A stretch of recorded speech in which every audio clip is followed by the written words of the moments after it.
KPCC ആഹ്വാനപ്രകാരം Alagappa നഗര block Congress കമ്മിറ്റിയുടെ നേതൃത്വത്തിൽ ആമ്പല്ലൂർ വില്ലേജ് ഓഫീസിന് മുന്നിൽ ഫാസിസ്റ്റ് വിരുദ്ധ സദസ്സ് നടത്തി. നവകേരള സദസ്സിനിടെ യൂത്ത് കോൺഗ്രസ് KSU പ്രവർത്തകരെ തല്ലിച്ചതച്ചതിനെതിരെ DGP ഓഫീസ് മാർച്ച് നടത്തിയപ്പോൾ KPCC പ്രസിഡന്റിനെയും പ്രതിപക്ഷ നേതാവിനെയും അപായപ്പെടുത്തുവാൻ ശ്രമിച്ചെന്നാരോപിച്ചാണ് ഫാസിസ്റ്റ് വിരുദ്ധ സദസ്സ് നടത്തിയത്. UDF ജില്ലാ ചെയർമാൻ MP വിൻസെന്റ് ഉദ്ഘാടനം ചെയ്തു. ബ്ലോക്ക് പ്രസിഡന്റ് അലക്സ് ചുക്കിരി അധ്യക്ഷത വഹിച്ചു.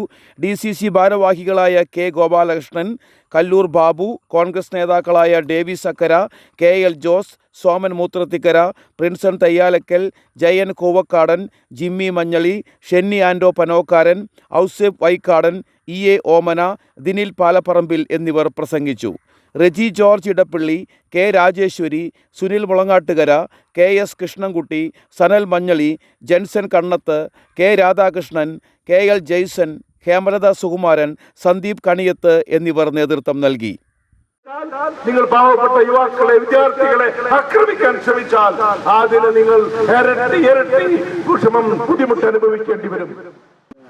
കേരളത്തിലെ 282 ബ്ലോക്ക് കോൺഗ്രസ് കമ്മിറ്റികളുടെ നേതൃത്വത്തിൽ ഇതുപോലുള്ള ഫാസിസ്റ്റ് വിമോചന സദസ്സുകൾ സംഘടിപ്പിച്ചിരിക്കുകയാണ്.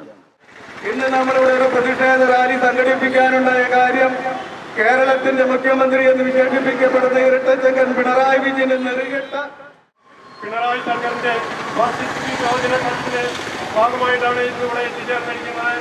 ഈ ധർണയ്ക്ക് KPCC ആഹ്വാനം ചെയ്തിട്ടുള്ള ഫാസിസ്റ്റ് വിമോചന സദസ്സാണ് ഇന്ന് ആമ്പല്ലൂർ. സമരങ്ങളുടെ പേര് പറഞ്ഞ്, പോരാട്ടങ്ങളുടെ പേര് പറഞ്ഞ്